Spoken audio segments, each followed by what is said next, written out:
Let me ask you about Menulog. It's delivering a pilot program in Australia, but it's far from any kind of done deal. What do you think of that announcement?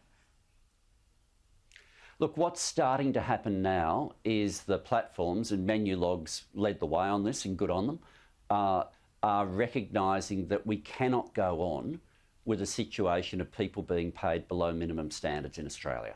It just can't continue. We're not that sort of country. We don't do it in other sections of the workforce.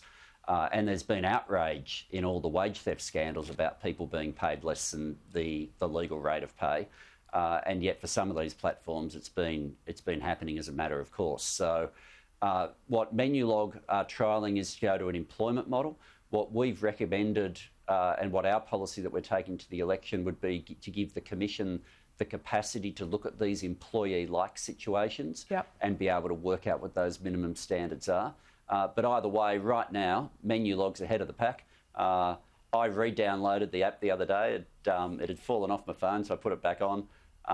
Some terrible fast food was ordered by my kids. But, you know, I hope that people get behind and support a company that's starting to turn the corner. I suspect they won't be the last of these apps to do that. Could you have jumped the gun here, perhaps, because Menulog is just a small fraction of the food delivery market. Uber is about 70%, a little bit more than 70% of the food delivery market. It had a report, yes, commissioned by Uber, but done by Alpha Beta, that showed that on average it was giving people more than the minimum wage. Yeah, really interesting and how that ended up being reported. I saw the report in The Australian on that, making the claim that you've just made. But of course, the $21 something figure that report came out with the minimum wage being $19.84. So as an hourly rate, was it above the minimum wage? Well, sort of, because the minimum wage presumes that on top of that you get paid your superannuation. None of that gets paid. The minimum wage presumes that you get 4 weeks annual. None of that happens. The minimum wage presumes that if you're rostered on a day that turns out to be a public holiday, you still get paid. Is that the price of flexibility? The minimum wage presumes...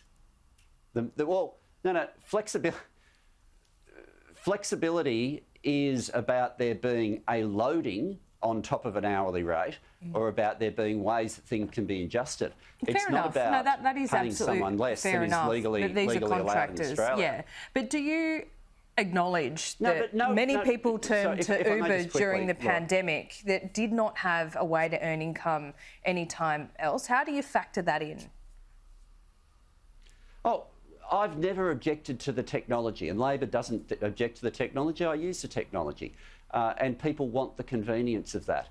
But we shouldn't have a situation in Australia where people are being paid less than is legally allowed. No one becomes a contractor for the purposes of earning less. No one becomes a contractor so they can be paid less than what they would be paid as an employee. We have a really unusual situation in the economy with these apps. Because we're talking about people at the lower end of the income spectrum, it's not massive money to bring them up to minimum standards.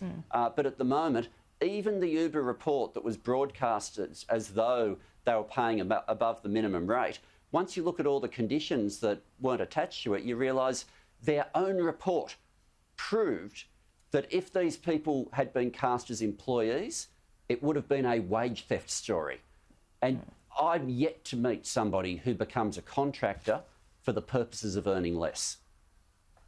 Yep, well, we'll keep on looking at that because Menulog is certainly a pilot that we want to see the results of. Tony Burke, we'll have to leave it there, but we will speak soon. Thanks. Great to be back. See you.